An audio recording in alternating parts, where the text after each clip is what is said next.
Today we're seeing if adding sound insulation actually makes your generator quieter. After reading about this, I decided to order some, and just to give it a shot for myself, we're going to take apart the generators just a little bit and add some to the paneling on the sides. We'll add a little bit to the inside of the generator, the spark plug access ports as well, and then we'll go outside and see what happens as far as if these really do get quieter. But first, we need to do a sound check before we add the insulation.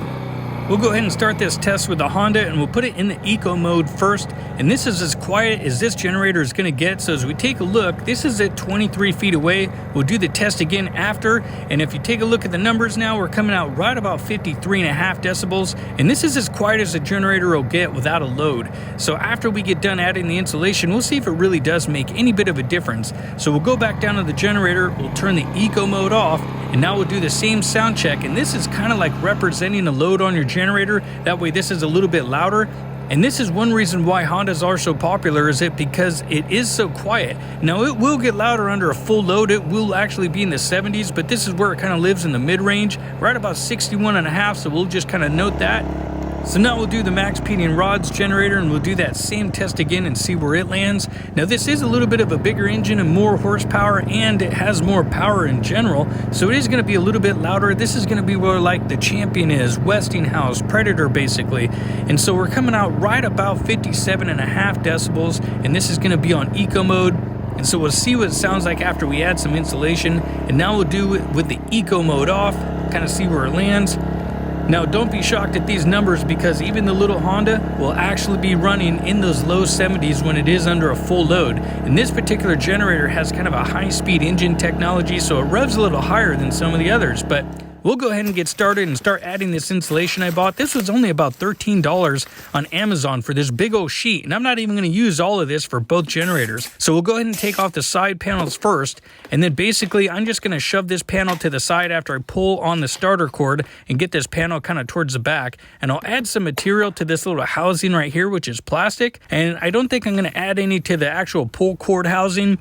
And you definitely don't want to add any to the engine, but maybe on this little pillar. But you want to keep this uncovered so it stays cool. You don't want to insulate the engine, because that'll just make the engine run hotter. But you can see there is some added foam in there in other places. But we'll go ahead and start cutting some strips. I'm literally just going to use some scissors and cut this, and then just start adding it everywhere. But wipe it off with alcohol first. That way it sticks down really nice and it doesn't come off from maybe some oily residue that happens to be inside. And so now basically this is all I'm going to do. I'm going to start sticking a strip here, and I'll put a bunch of other ones in places and just kind of show you how I did this. So now as you take a look, I added a few pieces up top, even at the bottom of the fuel cell as well. I added a little strip over there, and I figured, you know what, I'm really going to just pack this in here quite a bit, at least on this side, and I'll add some to the front as well, because I want to make sure I do this test pretty good and not just add a few pieces. So we'll take off the front panel and kind of see what we can add in here, kind of move this out of the way a little bit. And they actually give you enough cord too. So you can see the paneling here, a lot of plastic. It looks like we can deaden some of the sound in there and add a little bit of that,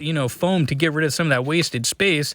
The only thing is here though, is that after I get done adding this, I'm going to actually take away some of that silver heat shield part away. Basically, that part there can actually conduct electricity on your wires, and you don't want that. So peel away where the wires are going to stick, and we'll continue on to the next part of the generator. So now we'll go to this side. It looks like we're going to do probably some of the same stuff as the other side. I'll add some probably to the airbox cover, this here pillar as well. I think I'll shove some way up in the front, but now after getting done with that, you can see I pretty much added some wherever I could find a flat spot.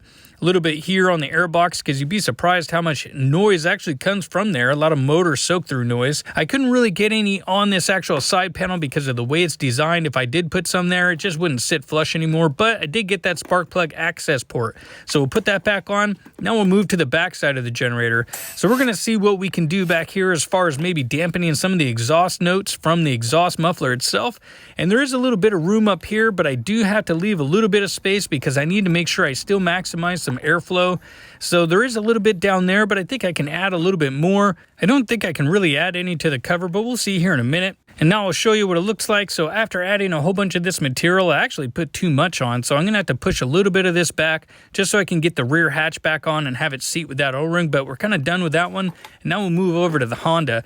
Now I'm going to cover pretty much most of this panel except for the vent. And then I'll find some spots inside the generator. There's actually no foam at the top at all. But it's amazing how quiet this is just the way it sits. But I still have a lot of material left over, so we'll go ahead and use that. So now you can see that I got the whole side panel done, and it may not look real good, but you know what? Nobody's going to see it, so who really cares? Plus, if I have to take it off, but I added a little bit along this part of the plastic on the inner wall. I added some up on kind of the roof, I guess you could say, and even just a pinch or two up front. But so now we'll go ahead and go to the front of the panel. Now, there is only a little bit of room back here, and I don't think I'm going to actually be able to get a lot of material back there, so I only added like a piece and just kind of called it good.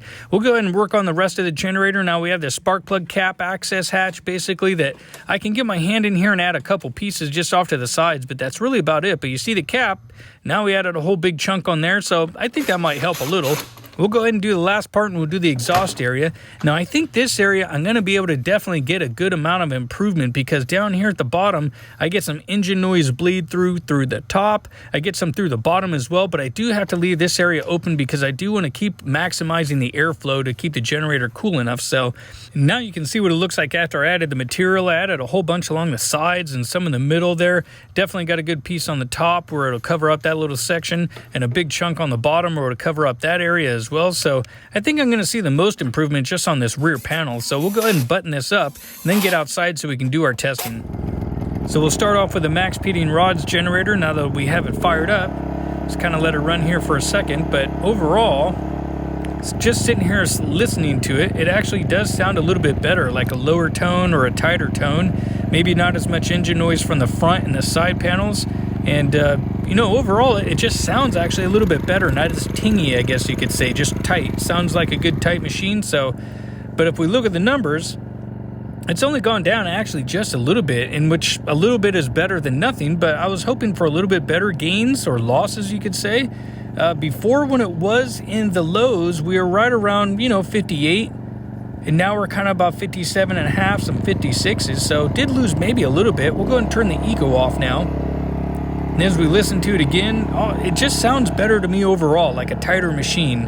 And I would expect that. But so now as we take a look at it with the eco off, it is a little bit less. It was 72 and a half, 73, and we're seeing some 71s in there now. Not as many 73s, just one or two here. So overall, we did lose, I guess, a little bit. It wasn't huge, but we'll try the Honda and see what happens here. Now, overall, it doesn't sound a whole lot different. The Max, you could actually tell there was a difference. The Honda, because it is so quiet, we'll see if we get any losses here on our numbers. But now it was running about 53 and a half.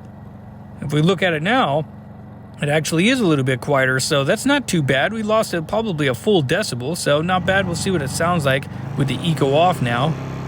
And now sometimes I do get a rattle on this particular model, which I haven't had time to really find it, but just kind of comes and goes. But overall, it does sound a little bit different, but I got a lot of good airflow, so that's good. Didn't block any of that. And now as we take a look at our numbers, now remember this was 61 and a half, 62 decibels, and now we're seeing 59 and pretty much 60. So this is actually a decent gain. We actually, or I guess you could say a loss. This actually did get a little bit quieter, and the numbers do look a little bit better. So it looked like it kind of works. So kind of up to you guys, but I hope you guys liked the video. Be sure to smash that like button for me and subscribe. And until then, I hope to see you guys next time.